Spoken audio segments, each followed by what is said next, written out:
एक गांव में पुट्ठा नाम का बेहद आलसी और कामचोर व्यक्ति रहा करता था। उसके आलसीपन के कारण गांव के सभी लोग उससे बेहद परेशान थे। वह सारा दिन पड़े पड़े बस ऊंचे ऊंचे सपने देखा करता था। आज भी वो एक खेत में एक पेड़ के नीचे आंखें बंद करके लेटा हुआ था कि तभी खेत के मालिक चौधरी की आवाज उसके कानों में टकराई। यहाँ क्या कर रहा है पुट्ठा? तुझे मैंने यहाँ काम पर रखा है या आराम करने के लिए? हैं? कौन है भाई जिसने मुझे सपनों से जगा दिया? अरे अपनी सोई हुई आंखें फाड़ कर तो देख, मैं हूँ इस खेत का मालिक। अरे आप हैं चौधरी जी? ये क्या, अभी अभी तो आकर लेटा हूँ चौधरी जी। क्या आपके खेत में काम करके कुछ देर आराम भी नहीं कर सकते? पिछले 3 घंटों से तुझे इसी पेड़ के नीचे लेटा देख रहा हूँ। बाकी सब लोग मेहनत से फसल काटने में जुटे हुए हैं और तू तो यहाँ पर ऐसे आराम कर रहा है जैसे कि तू इस खेत का मालिक हो। चिंता मत कीजिए चौधरी साहब, एक दिन वो भी आएगा जब मैं तुम्हारे जैसे न जाने कितने खेतों का मालिक बनूंगा। दरअसल बात यह है कि ये छोटे मोटे काम मेरे लिए नहीं बने हैं, मैं कुछ बहुत बड़ा करने के लिए बना हूँ। हाँ पुट्ठा, मैं तो तुझे धक्के देकर उसी दिन निकाल देता जिस दिन मैंने तुझे काम पर रखा था, मगर क्या करूं, तेरी पत्नी के आंसू देखकर मैं पिघल गया। लेकिन अब मैं और ज्यादा तुझे बर्दाश्त नहीं कर सकता। मैं यहाँ पर मजदूरों को काम करने की तनख्वाह देता हूँ, आराम करने की तनख्वाह नहीं देता। ठीक है, अगर आप मुझे काम पर नहीं रखना चाहते तो मुझे कोई फर्क नहीं पड़ता, लेकिन 10 दिन जो मैंने जी तोड़ करके मेहनत की है उसके पैसे तो मुझे दे दो। तेरा दिमाग तो ठीक है पुट्ठा, पिछले 10 दिनों में तूने 12 घंटों में 12 मिनट भी काम नहीं किया। किस बात के पैसे? देखो चौधरी, किसी गरीब को दबाना अच्छी बात नहीं होती। अरे आपने फिल्मों में नहीं देखा क्या, जब भी कोई अमीर आदमी किसी व्यक्ति को उसकी तनख्वाह नहीं देता था तो वो गरीब डाकू बन जाता था भाई। पुट्ठा की बात सुनकर चौधरी हंसने लगा।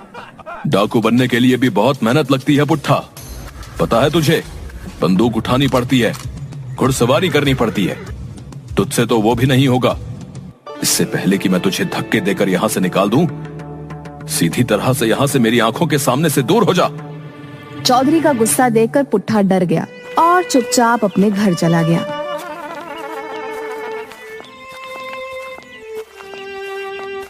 दोपहर के वक्त पुट्ठा को घर पर देखकर उसकी पत्नी शर्मिली को गुस्सा आ गया। अरे इतनी जल्दी काम से कैसे आ गए? तुम्हारा काम तो शाम को खत्म होता है ना? चौधरी ने मुझे काम से निकाल दिया। काम से निकाल दिया? लेकिन क्यों? अरे मैं उसके खेतों में 10 मजदूरों के बराबर जी तोड़ मेहनत करके काम कर रहा था। कुछ मिनट पेड़ के नीचे आराम करने के लिए क्या बैठ गया है, वो बुरी तरह से भड़क गया। हे भगवान, बड़ी मुश्किल से तो चौधरी के सामने आंसू बहाकर तो तुम्हें काम दिलवाया था, लेकिन तुम्हें वहाँ से भी निकाल दिया गया। आखिर तुम्हारा ये आलसपन कब जाएगा? कब तुम कामचोर से एक मेहनती इंसान बनोगे? गांव की सारी औरतें मेरा मजाक उड़ाती हैं। अरे तुम उनकी बातों पर ज्यादा ध्यान मत दिया करो। कितनी बार कहा है कि औरतों की तो आदत ही है एक दूसरे का मजाक बनाना। तुम्हें अपनी पत्नी का मजाक उड़वाना तो मंजूर है, लेकिन काम करना मंजूर नहीं है। अरे और पत्नियों को तो शिकायत रहती है कि उनके पति उनके साथ ज्यादा समय नहीं बिता पाते। तुम्हें तो खुश होना चाहिए शर्मिली कि तुम्हारा पति तुम्हारे हमेशा आसपास रहता है। इस तरह से तुम्हारे आसपास होने से मुझे क्या फायदा? इससे तो अच्छा तुम गायब हो जाओ। रसोई घर में कल रात ही आटा खत्म हो गया और राशन भी बिल्कुल नहीं है। मुझे कोई मतलब नहीं है, कहीं से भी लाओ पर राशन लेकर आओ। मैं राशन कहाँ से लेकर आऊंगा शर्मिली? चौधरी ने मुझे 1 पैसा भी नहीं दिया। पैसे काम करने के दिए जाते हैं, आराम करने के लिए नहीं दिए जाते। जो भी हो, मैं तुम्हें काम पर लगवाते लगवाते तंग आ चुकी हूँ। जाओ किसी से उधार मांग कर लाओ या डाका डाल कर लाओ, लेकिन आज तुम्हें महीने भर का राशन लेकर आना है। उसके बाद तुम महीने भर आराम से चाहे तो सोते रहना। मैं तुमसे कुछ नहीं बोलूंगी। और सुनो, राशन लिए बगैर घर में घुस मत जाना। इतना कहकर शर्मिली ने वहाँ रखा चाकू गुस्से से उठा लिया। ये क्या कह रही हो शर्मिली? मैं तुम्हारा पति हूँ, क्या तुम मुझे मारकर विधवा बनोगी? इससे तो अच्छा मैं विधवा ही सही रहूंगी। कम से कम मुझे सुकून तो होगा कि मैं विधवा हूँ, मेरा पति मर चुका है। शर्मिली का गुस्सा देख पुट्ठा तुरंत बाहर आ गया और बड़बड़ाते हुए बोला, हे भगवान, बच गया आज। ये शर्मिली को आज क्या हो गया? आज तो मेरी खैर नहीं। आज तो शर्मिली ने साक्षात काली का रूप ले लिया। लेकिन मैं राशन कहाँ से लेकर आऊंगा? गांव के हर व्यक्ति से तो मैं उधार मांग चुका हूँ। कोई तरकीब तो निकालनी पड़ेगी, नहीं तो आज शर्मिली मुझे नहीं छोड़ेगी। हाँ। तभी शर्मिली अंदर से चीख कर बोली, बाहर खड़े मत रहो, महीने भर का राशन लेकर आओ। जाता हूँ। पुट्ठा तेजी से बाजार की ओर चल दिया।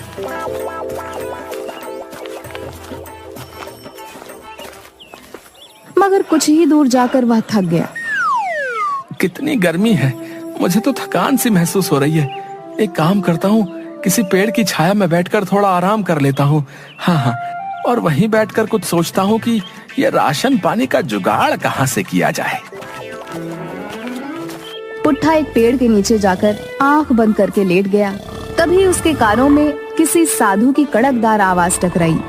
उठ जा कामचोर, यहाँ क्यों लेटा है? पुट्ठा ने देखा कि एक साधु उसे गुस्से से घूरे जा रहा था। अब तुम्हें मेरे यहाँ आराम करने से क्या दिक्कत होने लगी साधु जी? है, मुझे परेशान मत करो। अच्छा खासा मैं सपनों की दुनिया में खोया हुआ था। जिस पेड़ के नीचे तू सपने देख रहा है, वो पेड़ मेरा है। क्यों? इस पेड़ पर तुम्हारा नाम लिखा है क्या? है? इस समय मैं इस पेड़ के नीचे बैठकर तपस्या करता हूँ।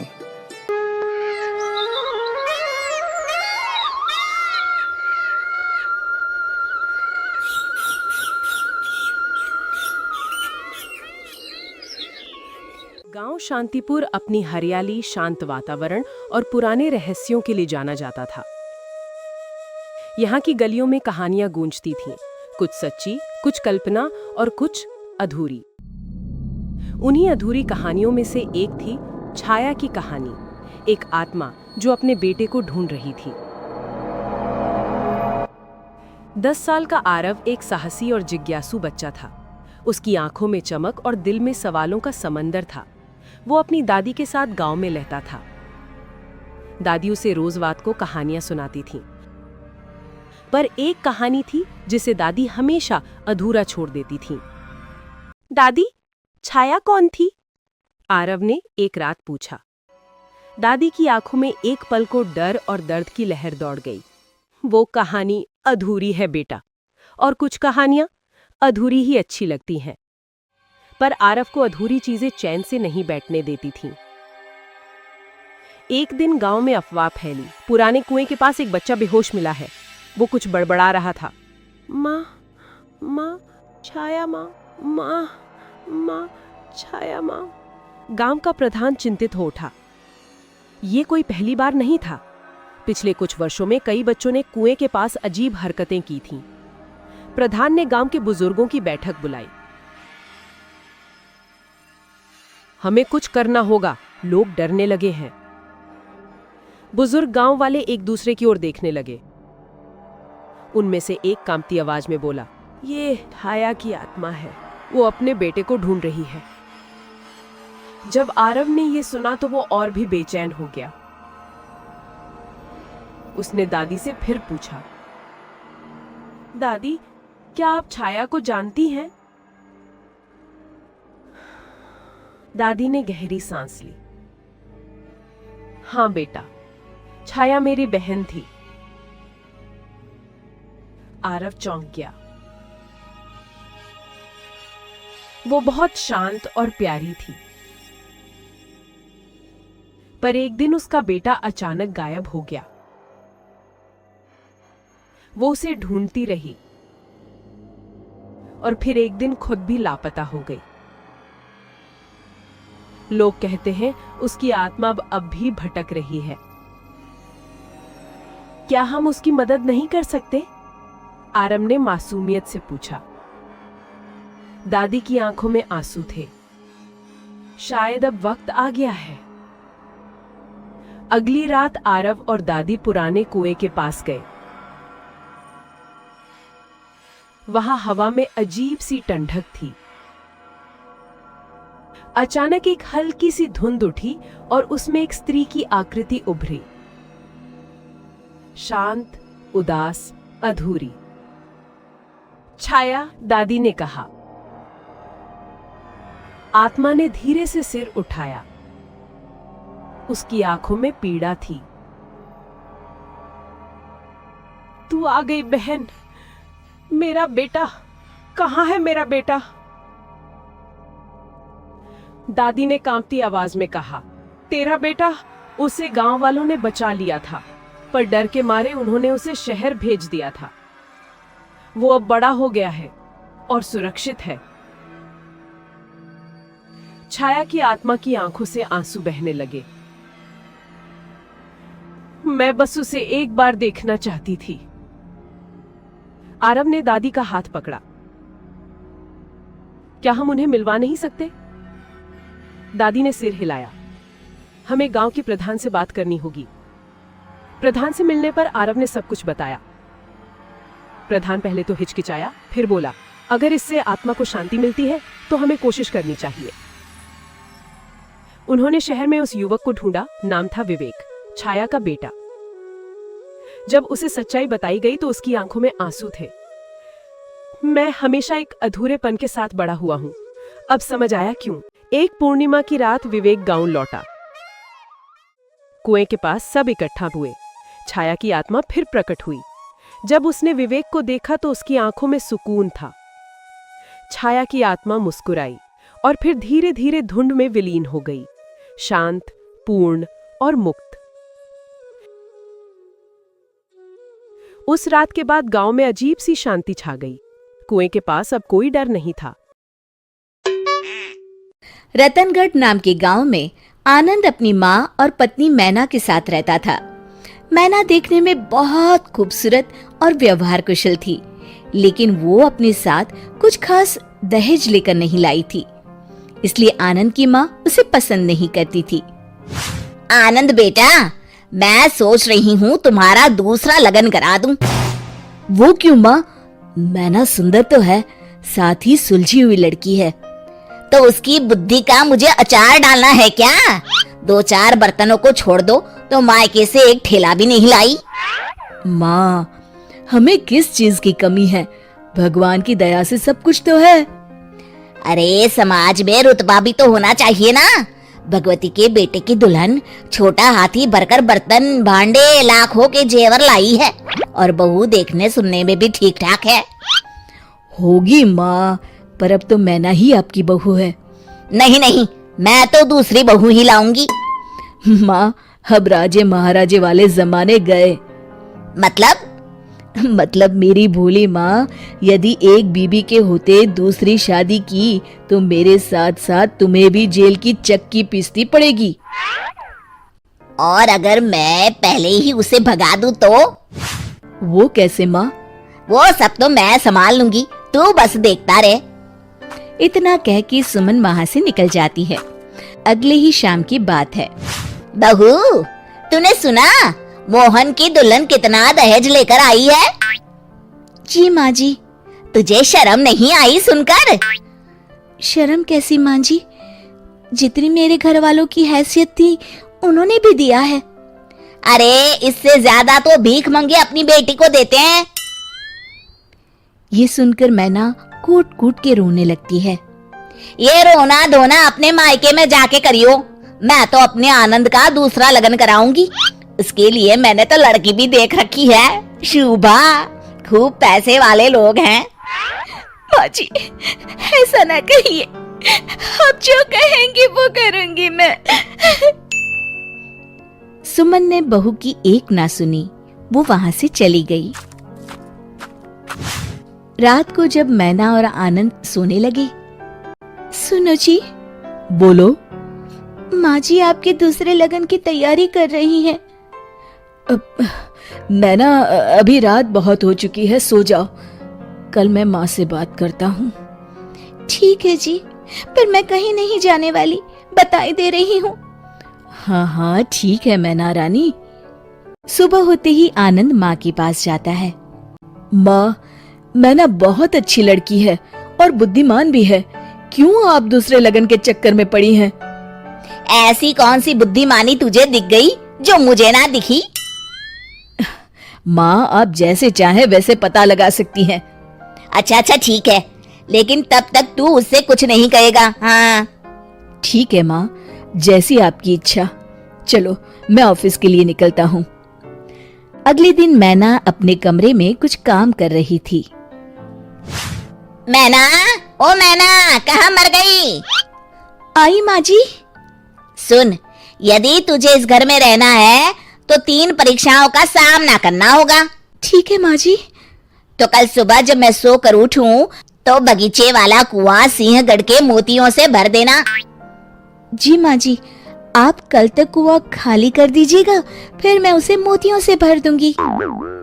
सास बहू की बुद्धि देखकर अवाक रह गई। गर्मी में 5 जुगाड़ू बहुओं का नदियों वाला ससुराल। मकान के बाहर चंपा पानी भर रही होती, तभी पानी चला जाता है।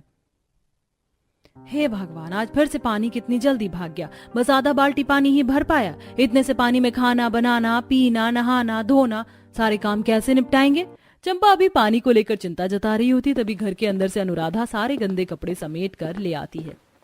हे भगवान, पानी कैसे चला गया? पिछले 3 दिन के कपड़े धोने बाकी हैं। सही में गर्मी के मौसम में तो ये पानी की बड़ी समस्या बन जाती है।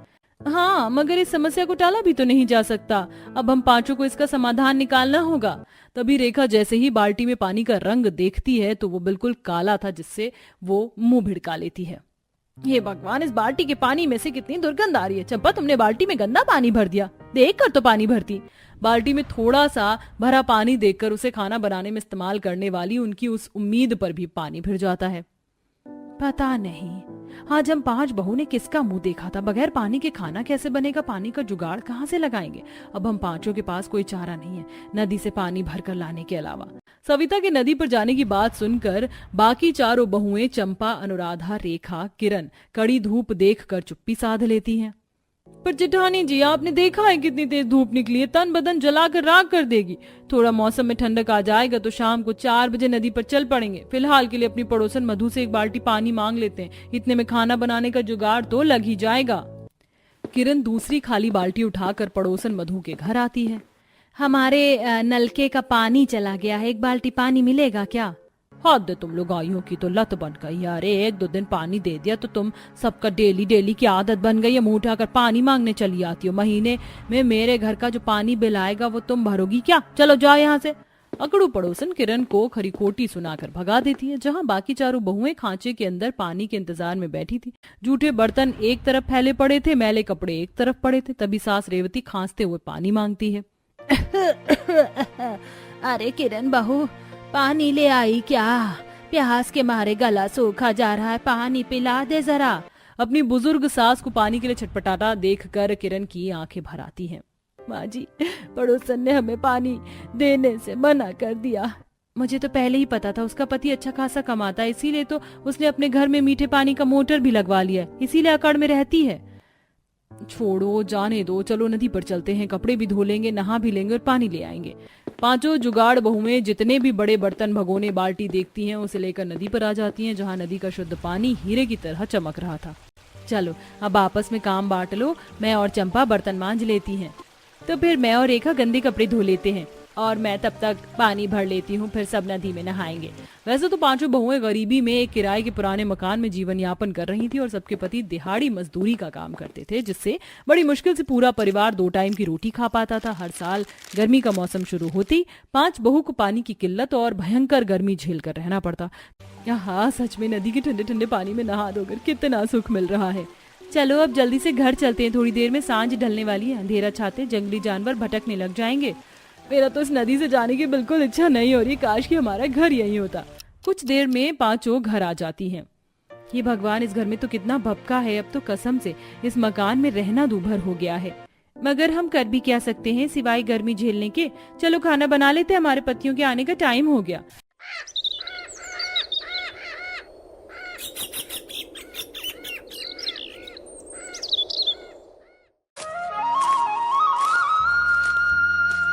अरे बेटी सीता, जरा यहाँ आना।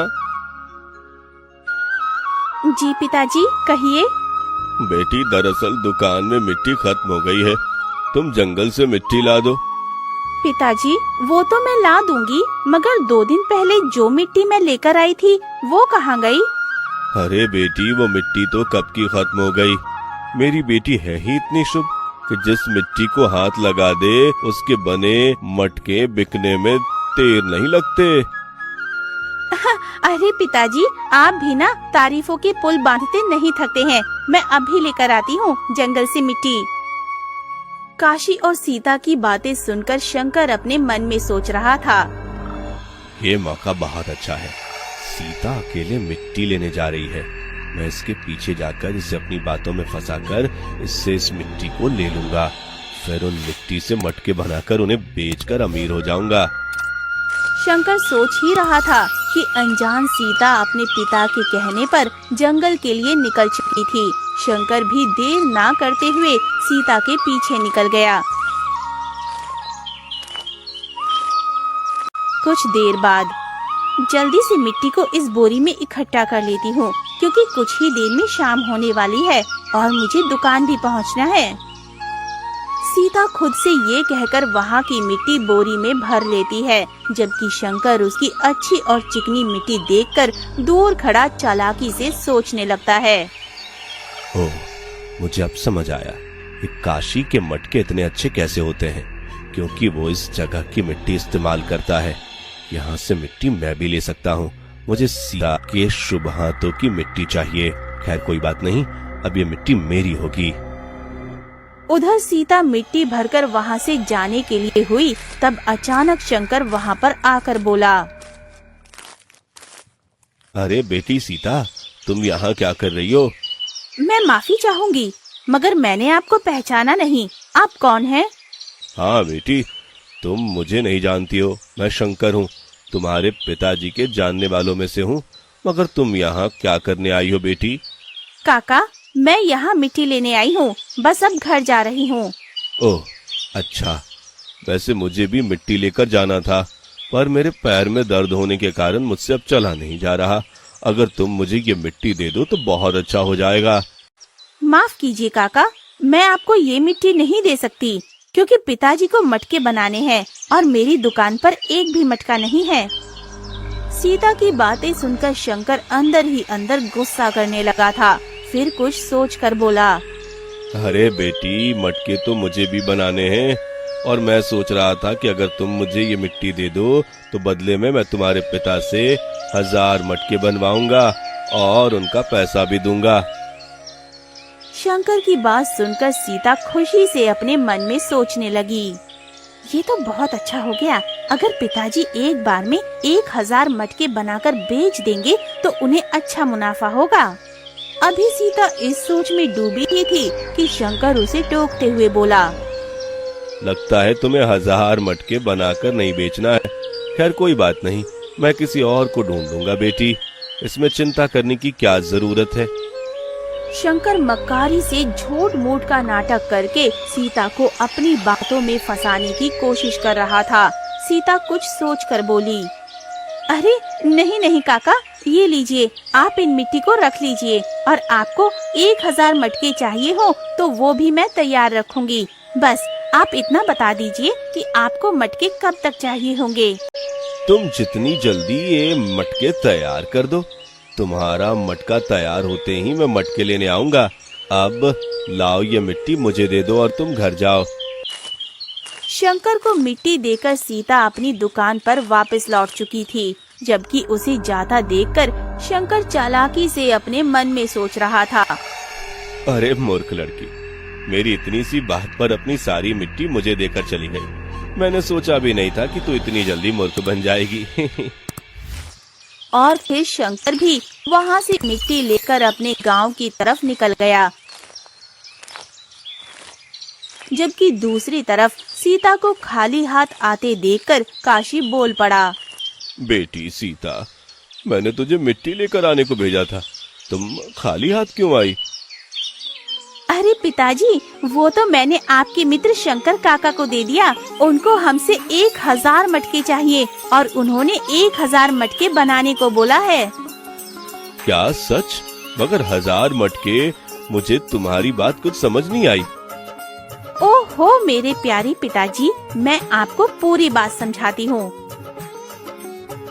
फिर सीता काशी को जंगल में होने वाली सारी बातें बताती है। सीता की सारी बातें सुनकर काशी बोला, वो तो ठीक है बेटी, पर वर कुछ नहीं पिताजी, हम मटका बनाना कब से शुरू करेंगे, आप इतना बता दीजिए।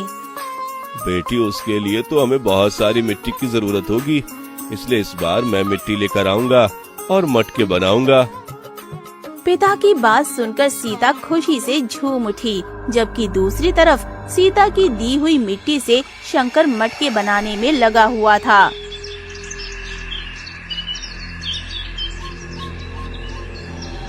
अरे वाह, मेरे मटके तो काशी से भी अच्छे बने हैं। अब देखना सारे लोग मेरे ही मटके खरीदेंगे और फिर मैं सबसे अमीर हो जाऊंगा।